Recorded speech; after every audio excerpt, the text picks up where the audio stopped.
আসসালামু আলাইকুম। ২০২৪ সালের স্থগিত এইচএসসি পরীক্ষার নতুন রুটিন প্রকাশ করেছে আজ ১৫ আগস্ট ২০২৪ তারিখে। বন্ধুরা, এই রুটিনটি সকল বোর্ডের জন্য। অর্থাৎ স্ক্রিনে দেখতে পাচ্ছ ঢাকা, রাজশাহী, যশোর, কুমিল্লা, চট্টগ্রাম, বরিশাল, সিলেট, দিনাজপুর ও ময়মনসিংহ সহ সকল বোর্ডের জন্য। আমাদের প্রথম পরীক্ষা হবে ১১/৯/২০২৪। দেখো সকাল এবং বিকেল দুটি আছে।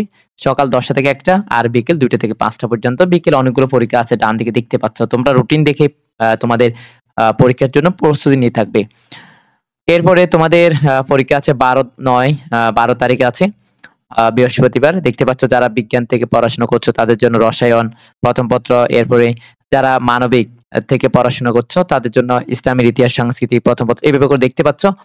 এরপরে ১৫ তারিখ পরীক্ষা আছে, ১৫/৯, এরপরে ১৭, ১৯, ২২, ২৪, ২৬ তারিখ, ২৯ তারিখ, এরপরে ১/১০, এরপর ৩/১০, এরপর হচ্ছে ৬/১০, এরপর হচ্ছে ৮/১০। এই হচ্ছে তোমাদের নতুন রুটিন। এরপরে ব্যবহারিকের জন্য রুটিন দিয়েছে ১৫/১০ থেকে ২৩/১০ পর্যন্ত। এরপরে হচ্ছে নির্দেশনা আছে, দেখতে পাচ্ছ। তোমরা আশা করি নির্দেশনা জানো, যেহেতু পরীক্ষা এত দিয়েছো। তারপর দেখে নিতে পারো। তোমাদের সুবিধার্থে আমরা পিডিএফ ফাইলটির লিংক এই ভিডিও ডেসক্রিপশনে দিয়ে দিব। তোমরা ডাউনলোড করে বিস্তারিত দেখে নিবে।